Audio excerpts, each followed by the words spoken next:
2022 সালে যে দেশটা সম্পূর্ণ দেউলিয়া হয়ে গিয়েছিল, পেট্রোল আর ঔষধের জন্য হাহাকার করছিল, মাত্র 3 বছরের মাথায় সেই শ্রীলঙ্কা এখন উচ্চ মধ্যম আয়ের দেশ।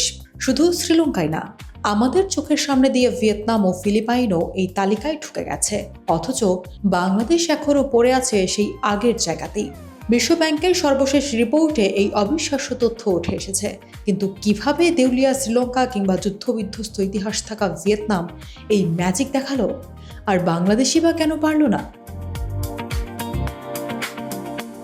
প্রতি বছরের জুলাই মাসে বিশ্বব্যাংক সারা দুনিয়ার দেশগুলোর মাথাপিছু আয়ের উপর ভিত্তি করে একটা তালিকা দেয়। এবার উচ্চ মধ্যম আয়ের দেশে পৌঁছাতে হলে একটা দেশের মাথাপিছু আয় হতে হতো কমপক্ষে $4,635। আর এই লক্ষ্য পার করে এবার বাজিমাত করেছে 5টি দেশ: শ্রীলঙ্কা, ভিয়েতনাম, ফিলিপাইন, জর্ডান আর মাইক্রোনেশিয়া। প্রথমে আসি ভিয়েতনামের কথায়, যারা বিশ্ববাজারে বাংলাদেশের তৈরি পোশাক খাতের অন্যতম প্রধান প্রতিদ্বন্দ্বী। ভিয়েতনাম মূলত তাদের রপ্তানি নির্ভর অর্থনৈতিক মডেলের উপর ভর করে রকেটের গতিতে এগিয়েছে।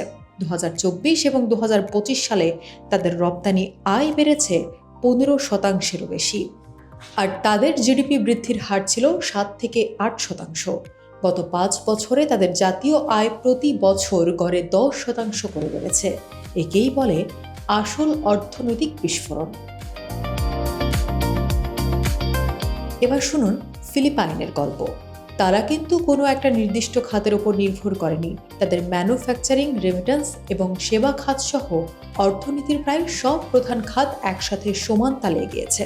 গত 5 বছরে তাদের জিডিপি গড়ে 5.8% হারে বেড়েছে, যা তাদের এই নতুন উচ্চতায় নিয়ে গেছে। সবচেয়ে বড় চমকটা দেখিয়েছে শ্রীলঙ্কা। সংকটের তলানি থেকে যেভাবে তারা ফিনিক্স পাখির মতো ঘুরে দাঁড়িয়েছে তা সত্যি অবিশ্বাস্য। 2025 সালে তাদের জিডিপি 5% বেড়েছে। তাদের এই ঘুরে দাঁড়ানোর পেছনে মূল শক্তি ছিল পর্যটন খাতের পুনরুজ্জীবন, শিল্প খাতের উৎপাদন বৃদ্ধি এবং আর্থিক খাতের কঠোর সংস্কার।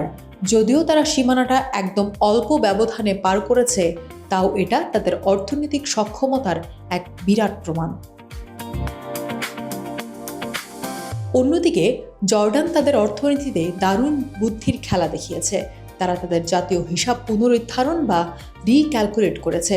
নতুন জরিপ আর উন্নত পদ্ধতি ব্যবহার করে তারা দেখল তাদের অর্থনীতির আসল আকার আগের হিসাবের চেয়ে 10% বড়, আর এর সাথে 2.8% প্রবৃদ্ধি যোগ হয়ে তারা এই তালিকায় ঢুকে গেছে। আর ধীর কিন্তু স্থিতিশীল প্রবৃদ্ধি নিয়ে তালিকায় জায়গা করে নিয়েছে মাইক্রোনেশিয়া। এই তালিকায় আরও একটি মজার ঘটনা ঘটেছে আফ্রিকার দেশ টোগাকে। তারা নিম্ন আয় থেকে নিম্ন মধ্যম আয়ের দেশে উন্নীত হয়েছে। কিন্তু কিভাবে জানেন? তাদের জিডিপি তো বেড়েছেই, তবে মূল ম্যাজিকটা হয়েছে জনসংখ্যায়। 2022 সালের আদমশুমারির পর দেখা গেল তাদের জনসংখ্যা আগের অনুমানের চেয়ে প্রায় 11.7% কম। যেহেতু মাথাপিছু আয় হিসাব করা হয় মোট আয়কে জনসংখ্যা দিয়ে ভাগ করে, তাই জনসংখ্যা কমে যাওয়ায় তাদের মাথাপিছু আয় অটোমেটিক বেড়ে গেছে। তাহলে বাংলাদেশের কি হলো? বিবিএস এর হিসাবে বাংলাদেশের মাথাপিছু আয় $3,020 হলেও বিশ্ব ব্যাংকের তালিকায় আমাদের কোনো উন্নতি হয়নি। আমরা এখনও নিম্ন মধ্যম আয়ের দেশেই আটকে আছি, কারণ বিশ্বব্যাংক অ্যাটলাস মেথ নামে একটা বিশেষ পদ্ধতিতে 3 বছরের গড় বিনিময় হার ও আন্তর্জাতিক মূল্যস্ফীতি সমন্বয় করে হিসাব করে।